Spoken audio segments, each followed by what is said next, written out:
एकीकडे राज आणि उद्धव ठाकरे यांनी एकमेकांना टाळी दिली आहे, तर दुसरीकडे शिवसेनेचे खासदार नरेश म्हस्के यांनी मात्र राज ठाकरेंना बाळासाहेब ठाकरे हयात असताना जबाबदारी देण्यास तयार नव्हते। राज ठाकरेंना शिवसेनेत जबाबदारी दिल्यास घर सोडून जाण्याची तेव्हा उद्धव ठाकरेंनी धमकी दिली होती असं म्हटलेलं आहे। त्यामुळे जुन्या आठवणी राज ठाकरे विसरणार नसल्याचं नरेश म्हस्के म्हणाले।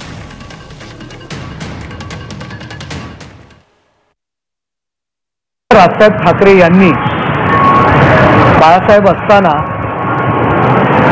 ज्या ठिकाणी शिवसेना मजबूत आहे त्या ठिकाणी उद्धव साहेब यांना पक्षाचं काम पाहू द्या आणि ज्या ठिकाणी शिवसेना कमकुवत आहे ती जबाबदारी माझ्यावर द्या अशी बाळासाहेबांकडे मागणी केली होती। त्या ठिकाणी मी संघटना वाढवतो आणि राजसाहेबांनी ग्रामीण भागामध्ये पक्षाचं कामही सुरू केलं होतं, परंतु बाळासाहेब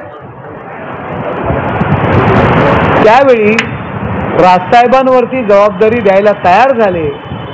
त्यावेळी ह्याच उद्धव साहेबांनी जर राजसाहेबांवर जबाबदारी दिली तर मी घर सोडून निघून जाईल अशा पद्धतीची धमकी दिली होती। राजसाहेबांना मुंबईतील शाखांना भेटी देण्यामध्ये सुद्धा त्यांचा विरोध होता। बाळासाहेब असताना सुद्धा राजसाहेबांना त्यांनी ऍक्सेप्ट केलं नाही।